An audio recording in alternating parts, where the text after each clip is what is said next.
Dije, todas las empresas siempre están por 4 actividades.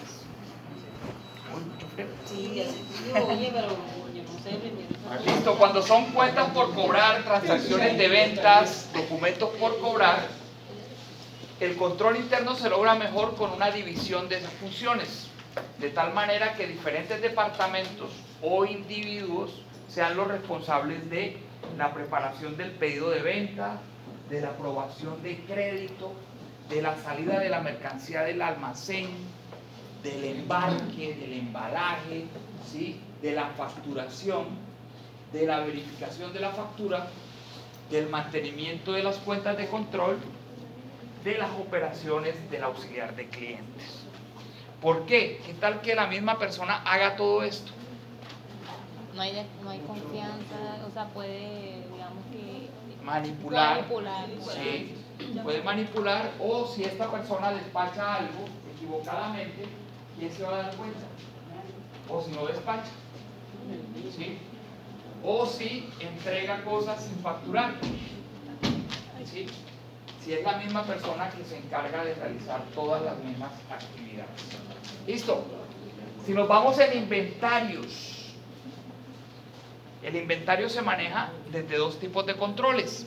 Hay controles físicos y hay controles en los registros y en las bases de datos. ¿Listo? En los controles físicos hay una función de recepción, ¿sí? Lo que es función de almacenamiento, de expedición de documentos, de facturas, de documentos de salida, de entrada, movimientos, ¿sí?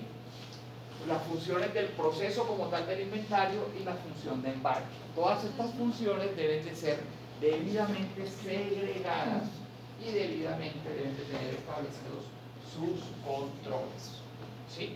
Como por ejemplo que de pronto el tema de la facturación se realice desde otra área diferente a la que está realizando los despachos, ¿sí?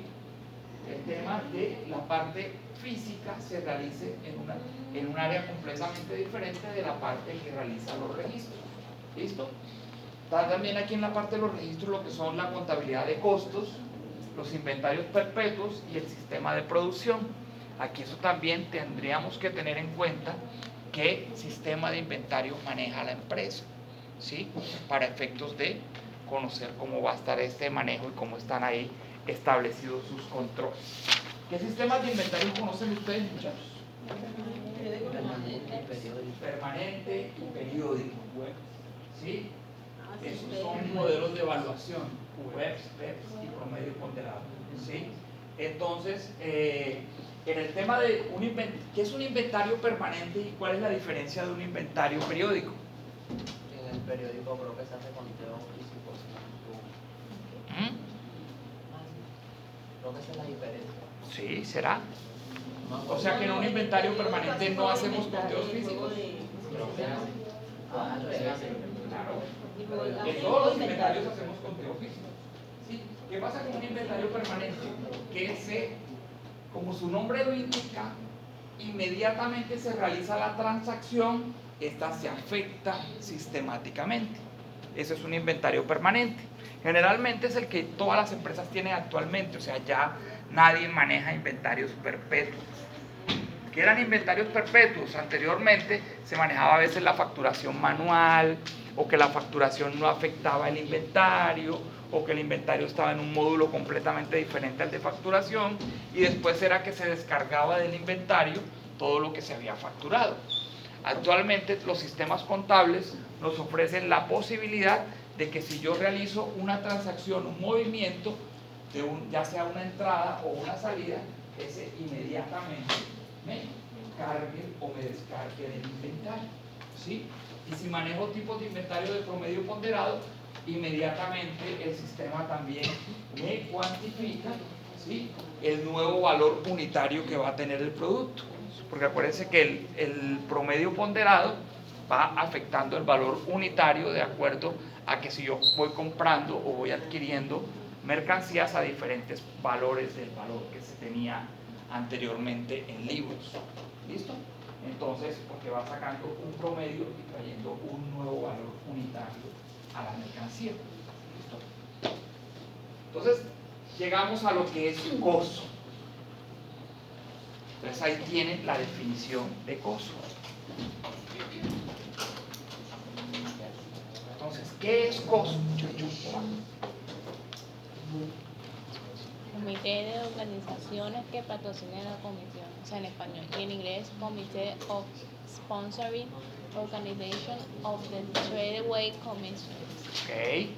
Entonces, este es un sistema de evaluación de control interno.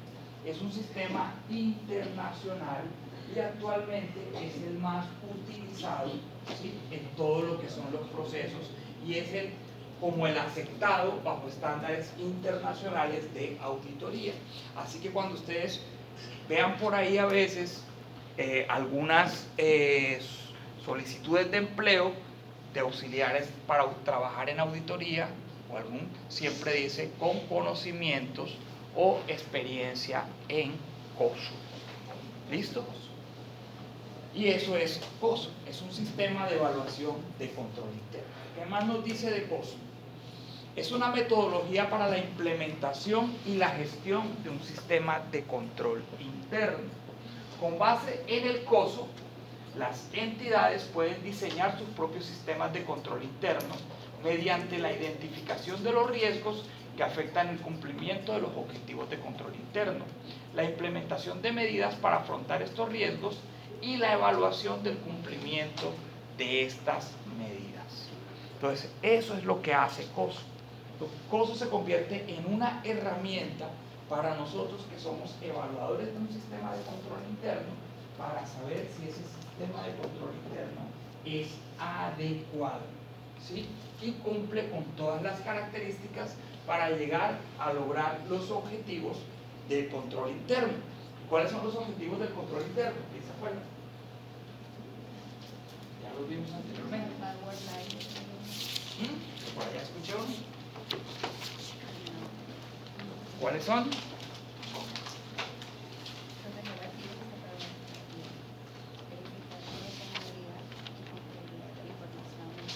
Exactamente, son 3, ¿no? Entonces, ¿qué más nos dice? Definición: control interno es un proceso, volvemos a la definición de control interno, ejecutado por la junta directiva o consejo de administración de una entidad, por su grupo directivo, gerencial y por el resto del personal, diseñado específicamente para proporcionarle seguridad razonable de conseguir en la empresa las 3 siguientes categorías de objetivos: efectividad y eficiencia de las operaciones, ¿listo?, suficiencia y confiabilidad de la información financiera y cumplimiento de las leyes y regulaciones aplicables. Entonces, ¿qué nos va a hacer ¿en qué nos va a ayudar el COSO? Nos va a ayudar mediante sus componentes a establecer si un sistema de control interno en una compañía, ¿sí?, garantiza una efectividad y eficiencia de las operaciones, garantiza que hay una suficiencia o confiabilidad de la información financiera y garantiza si se están cumpliendo las leyes, normativas y demás.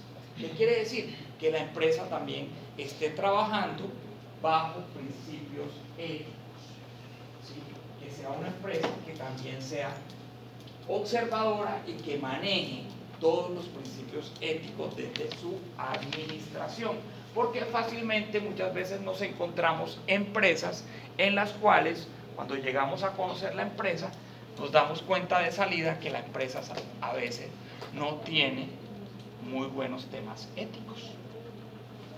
¿Cómo que podría serle un indicio a ustedes de que la empresa no maneje buenos temas éticos? O las creencias de Dios, cosas así. No, éticos. Éticos.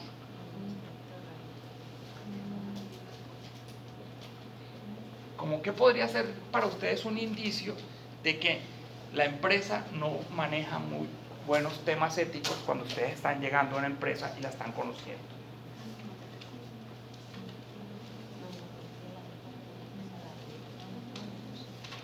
Que de pronto en una reunión con la alta dirección veamos que esta es muy factible a hacer o realizar actividades para de pronto evadir y eludir impuestos, ¿sí? Y lo pueden decir a veces abiertamente. Entonces, eso ya nos va diciendo qué nivel de ética se puede estar manejando dentro de la organización. Y puede estar comenzando permeado desde arriba. ¿Listo? Entonces, esta definición enfatiza ciertos conceptos que caracterizan fundamentalmente sobre el control interno. Y esto va a ser la efectividad del control interno. ¿Sí? Entonces, depende del funcionamiento efectivo de todos los componentes para proveer certeza razonable sobre el logro de una de las más categorías de los objetivos. Y estas son las 3 categorías que ya hemos ido conociendo. ¿Listo? Entonces, el control interno tiene unas características. Es un proceso que hace parte de los demás sistemas dentro de la organización. ¿Sí? Orientado a objetivos y es un medio, no un fin en sí mismo. Es concebido y ejecutado por personas de todos los niveles. ¿Qué quiere decir? Que el COSO, ¿sí? Y todo esto, los componentes del COSO no solamente van a estar en la alta dirección o no van a estar solamente, sino que en todas las áreas, ¿sí? Yo debo ser consecuente de cumplir con los elementos del COSO. Y vamos a ver cuáles son esos elementos que tiene el COSO. Son evaluación del riesgo del cliente, control circulante o ambiente de control, un sistema de información y comunicaciones, actividades de control y supervisión general y monitoreo. Esos 5 componentes se deben mantener. No quiere decir de que no, es que aquí en esta empresa solo cumplimos 3, o en esta empresa solo cumplimos 2, o en esta empresa cumplimos 4, pero no cumplimos 5. ¿Por qué? Porque los 5 componentes interactúan entre ellos mismos y la falta de por lo menos uno de los 5 va a generar que los otros 4 tampoco estén presentes en un sistema de control interno. Y ya vamos a ver por qué. ¿Listo? Entonces los 5 componentes son ambientes de control, evaluación de riesgo, actividades de control, información y comunicación y actividades de monitoreo. Los 5 componentes deben estar presentes. ¿Sí? No, es que aquí no hacemos actividades de monitoreo. Entonces, si yo no hago actividades de monitoreo, ¿sí? Entonces, yo no podré garantizar ninguno de los demás. No, que aquí no hay un ambiente de control, pero sí tenemos evaluación de riesgos. No. Si no tienes un ambiente de control, no tienes ninguno de los otros 4 más. Y así sucesivamente. Los 5 componentes del COSO actúan de forma integrada, sistémica. Es decir, cada uno afecta y permite el funcionamiento de los otros. De ahí que la falta de un solo componente no se pueda mitigar con la existencia de los otros. O sea, si no existe uno, no existirán tampoco los demás. ¿Listo? Lo anterior quiere decir que las entidades no deben considerar los componentes COSO como una secuencia, sino como un proceso dinámico e interactivo y adicionalmente permanente. ¿Listo? Que vamos a ver cada uno de los componentes. Ambiente de control. Vamos a ver aquí adentro. ¿Sí? El ambiente de control, ¿se acuerdan que yo les coloqué la semana pasada un ejemplo de un banco? ¿Sí? ¿Recuerdan el ejemplo del banco? Que cuando yo estoy en la caja, cuando yo voy a consignar un dinero y estoy en la fila de la caja, si lo contaría o no lo contaría ahí. Y muchos de ustedes me dijeron que no, otros me dijeron que sí, todo lo demás. Pues ese es un ejemplo de ambiente de control. Que en una empresa se respire ambiente de control. ¿Sí? Entonces, cuando hay ambiente de control, está relacionado con el entorno que existe en la entidad con respecto al control. Tú llegas a una empresa y tú sientes que en esa empresa hay ambiente de control. O puedes sentir que en la empresa no hay ambiente de control. ¿Sí? Otro ejemplo, yo llego a una empresa y me contratan por honorarios. Y yo les digo, bueno, listo, entonces, ¿qué documentos necesitan de mí? Y me dicen, no, tranquilo, nada. ¿Qué me dice eso de la empresa? ¿Hay ambiente de control? No. ¿Hay un adecuado ambiente de control en la empresa? ¿Sí? Okay.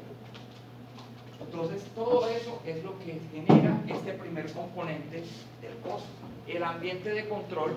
Y el ambiente de control también va amarrado con respecto al cumplimiento de las leyes y las normas. ¿Listo? Entonces, que tú sientas que la empresa es cumplidora de las leyes y las normas. ¿Listo?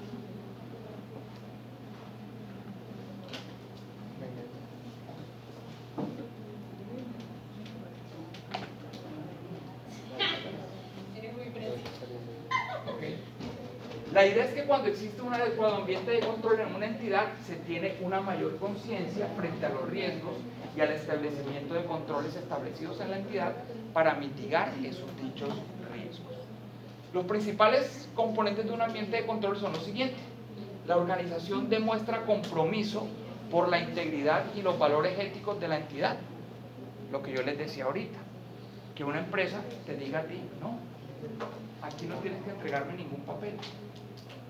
O yo les diga, no, yo te trabajé por horarios, aquí está mi pago de seguridad social. No, aquí no tienes que pagar seguridad social, no te preocupes.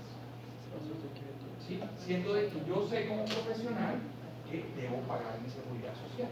Y la empresa tiene su responsabilidad, porque cuando yo contrato contratistas, ¿sí? Ellos no me van a pagar la seguridad social a mí, pero yo como empresa adquiero una responsabilidad, y es que yo debo vigilar que ese contratista pague su seguridad social como independiente, ¿sí? Y que la pague por mínimo el 40% del valor del contrato, y que ese mínimo no puede ser inferior a un salario mínimo, ¿sí? Entonces yo debo velar por eso. No me la va a pagar a mí, pero yo debo velar porque la pague, ¿sí? Eso es una responsabilidad que yo tengo, y si yo no lo hago, pues ya yo no estoy siendo ético. Yo le estoy demostrando a esa persona que en esta empresa, así como yo paso eso por alto, puedo estar pasando por alto otras normativas y otras situaciones en busca de buscar de pronto algún beneficio o algo personal. ¿Listo? La organización ejerce una función de supervisión del funcionamiento de los controles internos. Entonces, si la empresa, porque hay empresas que tienen unos manuales de control interno espectaculares, pero nadie los controla, nadie vela porque se cumplan, ¿sí? Entonces está el manual ahí empastado y, mejor dicho, firmado por Raimundo y todo el mundo y todo lo demás, pero nadie lo aplica. Entonces eso también es una debilidad de que no existe un ambiente de control. ¿Listo? Perdón. La organización establece estructuras y de autoridades y responsabilidades dentro de la entidad. O sea que hay una adecuada segregación para efectos de que se emitan las autorizaciones. ¿Qué quiere decir? Yo llego a una caja menor y pido, yo llego con traslado a esa empresa y me toca trasladarme a algún lado, y llego a la caja menor, y en la caja menor me dicen, no, aquí para yo pagarle sus transportes tiene que venir el recibo autorizado por cierta persona. Eso ya me da a entender de que hay un sistema jerárquico para las autorizaciones. Pero si la propia que maneja la caja menor me dice, no, no se preocupe, yo le doy la plata y cuando venga me legaliza. No se preocupe, aquí yo le doy la plata. O va cualquier persona y abre la caja menor y me entrega la plata. ¿Sí? Todo eso me está demostrando que no hay un ambiente de control. ¿Listo? La organización demuestra compromiso por atraer y retener personal competente. Sumamente interesante esta parte, ¿sí? Esto habla muy bien de una empresa que quiere tener un muy buen ambiente de control. ¿Qué es tener personal competente? Que yo llego al departamento de contabilidad y me encuentro que el director del departamento de contabilidad es un contador con todas sus competencias y demás. No me encuentro por allá al primo del dueño de la empresa, que es abogado, que se trata de contador, ejerciendo como contador. ¿Listo? O me encuentro personas que a veces no tienen competencias en diferentes áreas, realizando trabajo, y son colocados allí por la administración. Pues eso también me da a demostrar a mí que la empresa no tiene un adecuado ambiente de control. La Organización hace cumplir las responsabilidades de los empleados con respecto al control interno. ¿Qué quiere decir? Que hay de pronto un manual dentro de la organización, un manual del empleado, ¿sí? Donde están todas las responsabilidades, donde también cuando un empleado entra nuevo, se le entregan sus funciones, se le entregan todo y se le hace firmar y se vela que el empleado cumpla. Todo eso es ambiente de control. ¿Listo? ¿Qué más tenemos de ambiente de control? Actitud de la alta gerencia, que es una gerencia comprometida con el control y su ejercicio, prudente y equilibrada, asume riesgos y exige resultados, ausente del conflicto de intereses, valores y comportamientos, liderazgo basado en principios y valores, exhorta a la integridad y al comportamiento ético, recurso humano y clima organizacional, hay un crecimiento y desarrollo de recursos humanos, personal capacitado y motivado a seguir trabajando en la empresa, cultura y conciencia de control, políticas y procedimientos de control bien definidos y una evaluación de desempeño permanente a los empleados, sí, que incluye aspectos de control. Hay una estructura organizacional ya establecida y organizada que responde a lo que la empresa quiere desarrollar. ¿Listo? Segundo, evaluación de riesgos. ¿Cuántos componentes son? Y vamos al primero, que es ambiente de control. Segundo, evaluación de riesgos. ¿Sí? ¿Qué nos dice con relación a riesgos? Que este es el segundo componente del costo. ¿Quién me ayuda con esa lectura? El segundo componente del COSO es la evaluación de los riesgos que amenazan el cumplimiento del objetivo del control interno, a saber, los de operación, los de la información financiera y los de cumplimiento. Esto es fundamental porque al identificar dichos riesgos, la entidad puede gestionar la forma en que se debe manejar para prevenir o disminuir su ocurrencia. Los riesgos son cambiantes, por lo cual la entidad debe implementar